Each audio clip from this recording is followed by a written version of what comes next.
Comme chaque année avant l'arrivée de l'été et des touristes, les plages se refont une petite beauté. Mais malgré tout, l'érosion diminue peu à peu leur taille. Les plages du Languedoc-Roussillon sont particulièrement concernées. Le BRGM mesure cette érosion à l'aide d'outils très précis.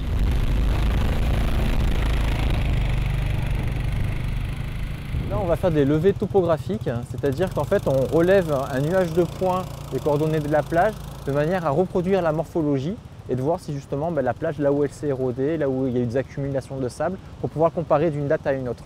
Constat, 1 à 3 mètres de plage disparaissent chaque année.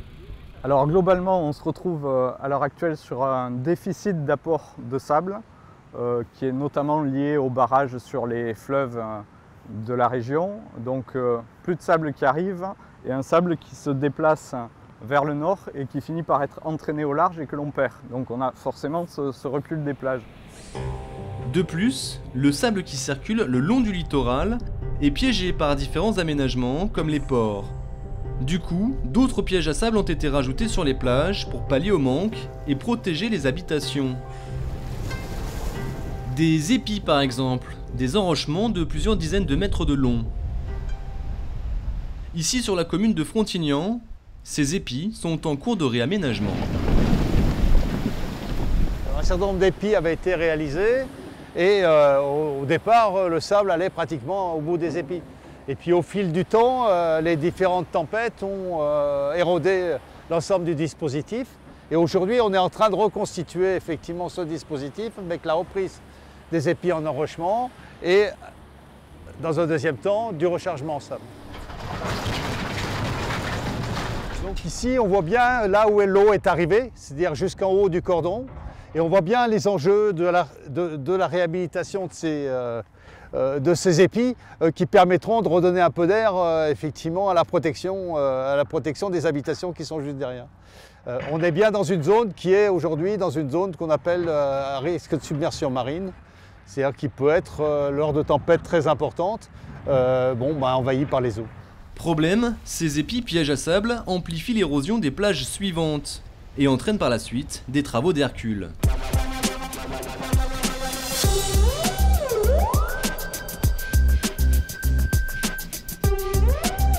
Toujours sur la commune de Frontignan, plus de 200 000 mètres cubes de sable vont être nécessaires pour recréer une plage quasiment disparue.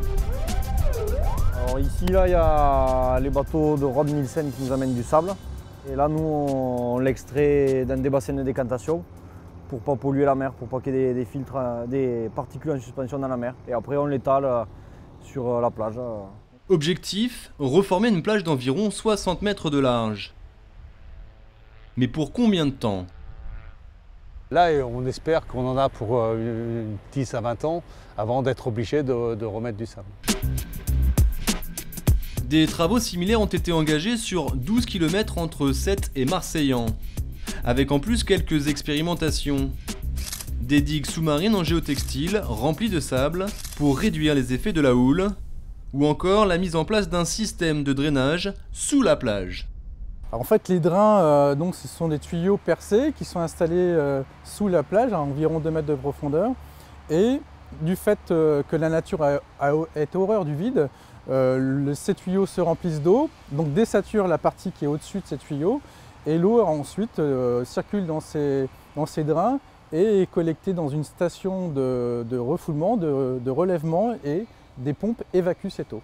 Pour lutter efficacement contre l'érosion, plusieurs aménagements sont nécessaires, mais l'efficacité reste toujours limitée dans le temps. Mais je crois que le constat aujourd'hui, il est un peu celui-ci, c'est qu'il n'y a pas de technique pérenne. Si on pouvait bloquer tout du jour au lendemain, je pense que ça serait probablement déjà fait dans certains pays qui sont plus à risque que nous. Aujourd'hui, on essaie de trouver des techniques plutôt d'accompagnement, c'est-à-dire qu'on sait que ce phénomène existe, on sait qu'on ne pourra pas lutter contre la mer, et on a plutôt des techniques qui vont avoir une certaine durée de vie qu'il faudra remettre en œuvre, mais aujourd'hui, il n'y a pas de solution miracle. La circulation naturelle du sable est perturbée dans l'eau et aussi sur terre.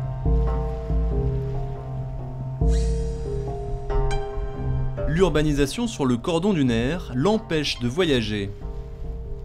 Entre les communes de la Grande Motte et Carnon s'étire une plage réhabilitée d'environ 6 km, propriété du Conservatoire du Littoral. L'objectif a été de reconstituer ce cordon dunaire.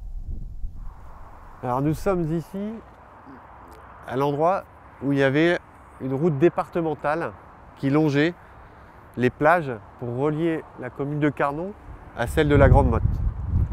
Cette route départementale a été déconstruite afin de favoriser le maintien du cordon dunaire. Ici, on voit des casiers constitués de ganivelles qui vont être en fait des pièges à sable. Le vent pousse le sable est capturé et on voit ici déjà des dépôts qui se sont faits tout récemment. Et au fur et à mesure, on recrée des stocks de sable sur lesquels la végétation va s'implanter, comme on peut le voir ici ou ailleurs. Plus on va vers la plage, plus ce processus a été mis en place et on voit déjà les stocks de dunes qui se sont reconstitués. Ainsi, le cordon dunaire reconstitué, la plage pourrait d'elle-même ralentir son érosion. Ce stock de sédiments va évoluer naturellement. Donc une partie va repartir en mer, ce qui fait qu'on va avoir des hauteurs de mer assez basses.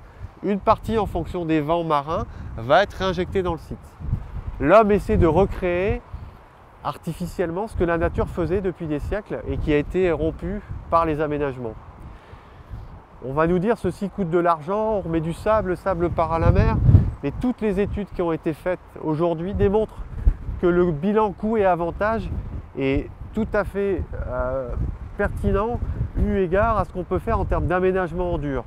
Ce concept séduit de plus en plus, mais pour recréer un cordon dunaire, il faut une certaine largeur de plage. Vous voyez ici donc là. Et pour l'obtenir, une des possibilités est de faire reculer l'urbanisation. Nous sommes sur la commune de Villas, où des négociations sont en cours avec les professionnels du tourisme. Donc vous voyez ici donc le nouveau cordon dunaire qui a été entièrement refait.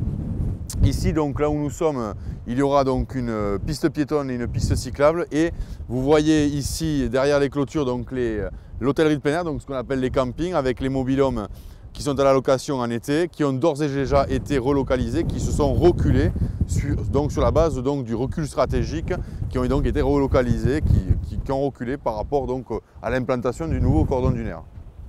Toutes les acquisitions foncières ont été faites à l'amiable. Donc là, notamment avec donc, par exemple ce camping, nous avons les services de la communauté d'agglomération et les services de l'État et la ville de Villas ont procédé aux acquisitions à l'amiable. Donc il n'y a pas eu de problème pour le recul. De l'autre côté du grillage, le patron du camping. Il nous montre les conséquences de ce repli. Voilà, on voit bien ici donc l'endroit, l'emprise de ce nouvel ouvrage. Et puis nous, on va retravailler, on est en train d'attendre qu'ils nous mettent le grillage définitif pour pouvoir faire un passage ici, qu'on essaie de finaliser un petit peu les choses. Mais là, on voit bien, donc, on a perdu environ ici une vingtaine de mètres à peu près par rapport à l'ancienne dune. Ce chef d'entreprise nous avoue ne pas être très touché par ce recul, contrairement à d'autres. On a eu l'accord pour relocaliser 26 emplacements sur les 41, donc en fait on n'en perd que 15 secs, le reste on va pouvoir les relocaliser. Plus on va partir vers l'est, plus la problématique va être importante et plus ça va être difficile puisqu'il y a des établissements qui vont perdre des bâtiments, des restaurants, des sanitaires, pour certains beaucoup plus d'emplacements que ça, et là il y a un vrai enjeu économique qui est très important. Par crainte de faire fuir les touristes, le camping le plus concerné refuse de témoigner. Il s'oppose à ce projet et il n'est pas seul. Ce recul concerne aussi des habitations, environ une vingtaine. On est sur la zone, sur la côte ouest, qu'on appelle la côte ouest, secteur du Petit Mousse. Ça c'est la maison de la famille, qui date des années 53-55. Monsieur Sotomayor connaît donc bien les lieux. Là, il faut s'imaginer, à l'époque, avec 50-60 mètres de plage devant des rochers. Aujourd'hui, sa maison est sur le tracé du recul, mais pas question de partir. On n'est pas sur l'Atlantique, d'accord. La Méditerranée, c'est un autre phénomène, d'accord. On le connaît, nous sommes là depuis toujours, nous. Le phénomène d'érosion, comme je vous dis, il a été déplacé de la côte est vers la côte ouest. À cause des fameux épis et autres aménagements en mer. On nous a posé le problème. Et aujourd'hui, la solution, c'est de nous mettre dehors, de nous faire partir. Voilà, et ça, nous ne l'acceptons pas. La partie s'annonce donc difficile. Le tourisme est un enjeu économique majeur pour toutes les communes du littoral. Et à ce titre, entre 2007 et 2015, pour le seul département de l'Hérault, 100 millions d'euros ont été engagés pour restaurer des plages qui restent néanmoins très vulnérables.